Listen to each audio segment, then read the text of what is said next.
Most common question in value investing. As you may already know, stock prices go up and down depending on multiple circumstances. That's why if you are interested in a specific stock, it is crucial to know when it's a good moment to buy or sell.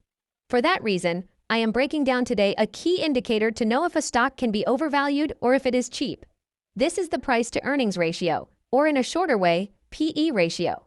After this video, you will know what the PE ratio tells investors about a company's valuation, how to interpret it in different contexts, types of PE ratios, easy examples, and pros and cons of this ratio. Hey there, this is Mavic Finance, where investing concepts are explained in a simple way. But first, a quick disclaimer. Let's start with the basics. In the price-to-earnings ratio, at the top is the price, and at the bottom are the earnings per share. If you still don't know what earnings per share means, I will share an exclusive video about it at the right top of the screen, so you can watch it after this video. But basically, the EPS is a simple way to measure how much profit a company makes for each share of its stock. It's calculated by taking the company's total profit, after taxes and expenses, and dividing it by the number of shares that investors own. So this tells you how much of the company's earnings belong to you if you own one share. Back to the PE ratio. This formula is used to evaluate how much investors are paying for each dollar of a company's earnings. For example, if a stock is trading at $100 per share and its earnings per share is $10, the PE ratio would be 10. In simple terms, this means investors are paying $10 for every dollar the company earns annually. Technically, if earnings remain constant, it would take 10 years to recover your investment. But why does the PE ratio matter? Well, it helps you understand if a stock is potentially overvalued, undervalued, or fairly priced.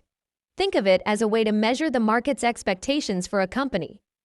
In general terms, a high PE ratio might mean investors expect the company to grow quickly in the future. On the other hand, a low PE ratio might suggest the stock is undervalued or that the company is facing challenges.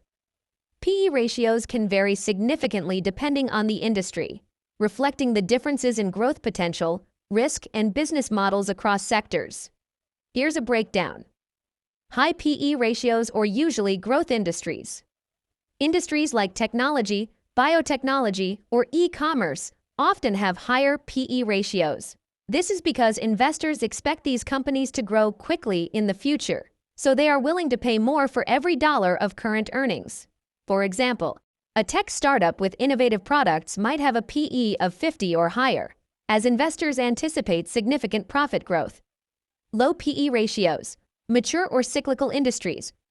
Sectors like utilities, manufacturing, or energy often have lower PE ratios. These industries tend to grow more slowly or have earnings that fluctuate with economic cycles, so investors are less willing to pay a high premium for current earnings. Negative or undefined PE ratios. Some industries, like early-stage tech startups or heavily indebted companies, may have negative or undefined PE ratios if they aren't profitable yet. In such cases, investors focus on other metrics like revenue growth or potential future profits. Each industry has its own normal range of PE ratios. For example, consumer goods companies often have moderate PE ratios, reflecting their steady demand. Comparing a company's PE ratio to the average for its industry is more meaningful than looking just at the PE ratio of a single stock. Let's imagine two companies in the consumer goods sector, Freshbite and Tasty Treats. Freshbite, with a stock price of $50 per share and earnings per share of $5 and a PE ratio of 10. And Tasty Treats, with a stock price of $75 per share, earnings per share of $5 and a PE ratio of 15.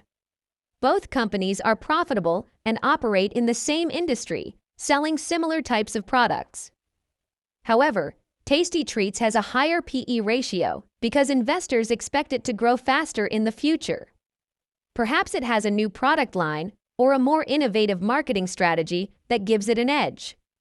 By comparing their PE ratios to the industry average, let's say the average PE for consumer goods is 12, you might conclude, Freshbite might be undervalued because its PE of 10 is below the industry average. Tasty Treats might be overvalued unless its growth expectations are realistic because its PE of 15 is above the industry average. However, there are different kinds of PE ratios. You'll often hear about two types: trailing PE and forward PE. Trailing PE looks at past performance using the company's earnings over the last 12 months. Forward PE is based on future earnings projections, which can give insights into where the company is heading. Both are useful, but they tell slightly different stories. Trailing PE is based on real data, while forward